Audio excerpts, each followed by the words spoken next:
¿Qué distingue a la antigüedad de la modernidad? ¿Son acaso los avances científicos y tecnológicos?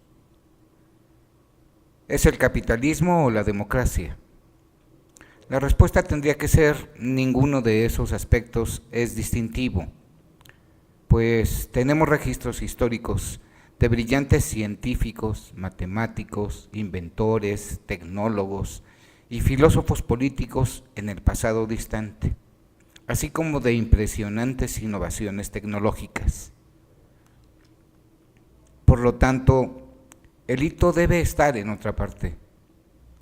Con un poco de reflexión, podemos darnos cuenta de que, en realidad, el hito revolucionario que delimita modernidad y pasado es el momento en que tuvimos la noción de que el futuro no es un capricho de los dioses y de que la humanidad no es pasiva ante la naturaleza. Mientras esa noción no fue clara, nuestro futuro fue el oscuro dominio de oráculos y adivinos que monopolizaban el conocimiento de lo desconocido. Los primeros pensadores del riesgo nos revelaron cómo poner el futuro al servicio del presente. Nos mostraron la manera de entender y medir el riesgo, así como de sopesar sus consecuencias. Convirtieron a la gestión de riesgos en uno de los catalizadores principales que impulsa a la sociedad occidental moderna. En pocas palabras, nos mostraron el camino para dejar de temer al futuro y comenzar a percibirlo como un haz de oportunidades.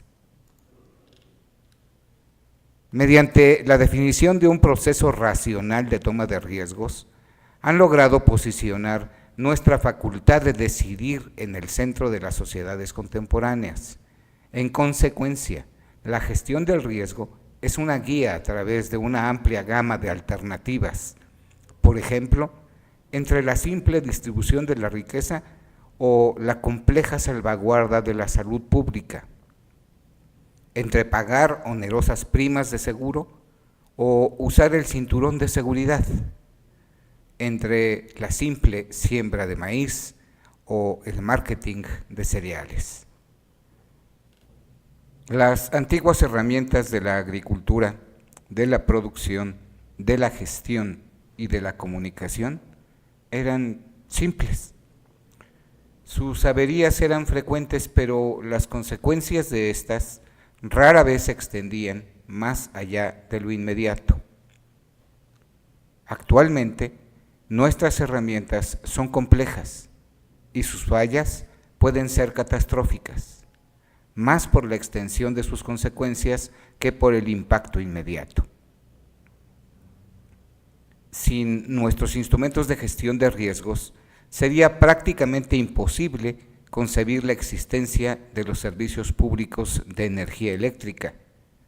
La poliomielitis todavía estaría mutilando a los niños. Los aviones no volarían con tanta seguridad y los viajes espaciales continuarían siendo tema de ciencia ficción. Sin pólizas de seguro, la muerte del sostén de la familia llevaría a las familias a la mendicidad. Menos personas tendrían acceso a servicios médicos. Si los agricultores no pudieran vender sus cosechas a un precio fijado antes de recogerlas, se producirían menos alimentos en el mundo. Si no tuviéramos los mercados de capitales que permiten a los ahorradores diversificar sus riesgos, las grandes empresas innovadoras como Microsoft, Merck, DuPont, Boeing y McDonald's nunca podrían haber llegado a existir. La capacidad de gestión de riesgos y con ella el apetito de tomar riesgos y tomar decisiones de futuro son elementos clave de la energía que impulsa nuestro actual sistema económico.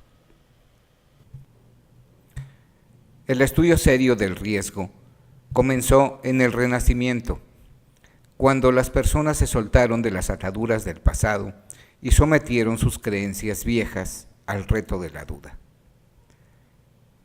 Ese fue un momento en que gran parte del mundo sería descubierto y sus recursos explotados. Fue el momento de la confusión religiosa, del capitalismo naciente y de un enfoque vigoroso para la ciencia y para el futuro.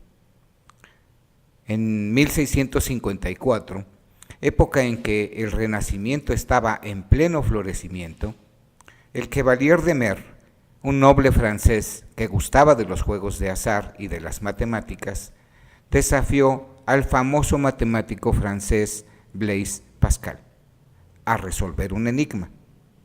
La cuestión era cómo dividir las apuestas de un juego de azar sin terminar entre dos jugadores cuando uno de ellos iba ganando. El enigma había sido planteado 200 años antes por el monje Luca Pacioli. Pascal pidió ayuda a Pierre de Fermat, un abogado también matemático brillante. Esta colaboración los llevó al descubrimiento de la teoría de la probabilidad, que es el centro matemático del concepto de riesgo. Su solución al enigma de Pacioli significó que la gente podría tomar decisiones y prever el futuro con la ayuda de los números.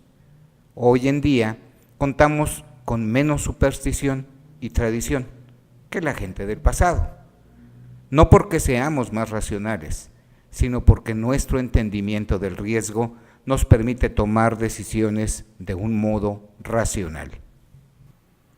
Con el tiempo, los matemáticos hicieron de la teoría de la probabilidad un poderoso instrumento para organizar, interpretar y aplicar información. Como toda idea ingeniosa, unida a otras, fue el origen de las técnicas cuantitativas de la gestión del riesgo. Para 1725, los matemáticos ya competían por la elaboración de tablas de esperanza de vida, con el financiamiento del gobierno inglés, mediante la venta de rentas vitalicias. A mediados de siglo, el seguro marítimo se había convertido en un floreciente y sofisticado negocio en Londres.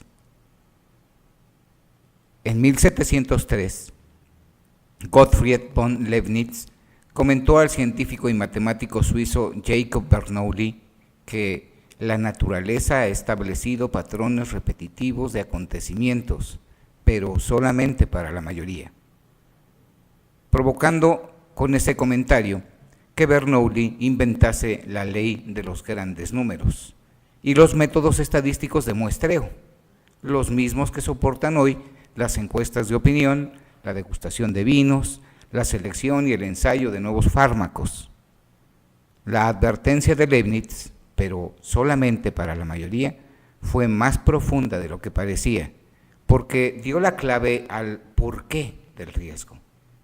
Sin esa cualidad, todo sería previsible, y en un mundo donde cada evento es idéntico a uno anterior, jamás ocurriría ningún cambio. En 1730, Abraham de Moivre sugirió la estructura de la distribución normal, también conocida como la curva de campana, y descubrió el concepto de desviación estándar. Juntos, estos dos conceptos constituyen lo que se conoce popularmente como la ley de los promedios y son ingredientes esenciales de las técnicas modernas para la cuantificación del riesgo. 8 años más tarde, Daniel Bernoulli, sobrino de Jacob y un matemático igualmente distinguido, definió por primera vez el proceso sistemático mediante el cual la mayoría de las personas toman decisiones. Propuso la idea de que la satisfacción que resulta de cualquier aumento de la riqueza será inversamente proporcional a la cantidad de bienes poseídos previamente. Con esta afirmación, que suena inocente, Bernoulli explica por qué el rey Midas era un hombre infeliz, por qué las personas tienden a ser reacias al riesgo, por qué los precios deben bajar cuando los clientes deben ser persuadidos a comprar más, La Declaración de Bernoulli sentó las bases de los principios modernos de la gestión de inversiones.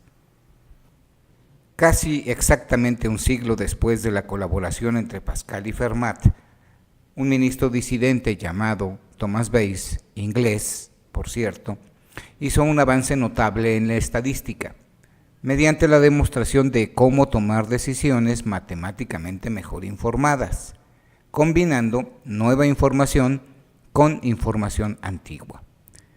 El teorema de Bayes se centra en las frecuentes ocasiones en que, teniendo juicios intuitivos sobre la probabilidad de un evento, queremos entender cómo adaptar esos juicios conforme se desarrollan acontecimientos reales y actuales.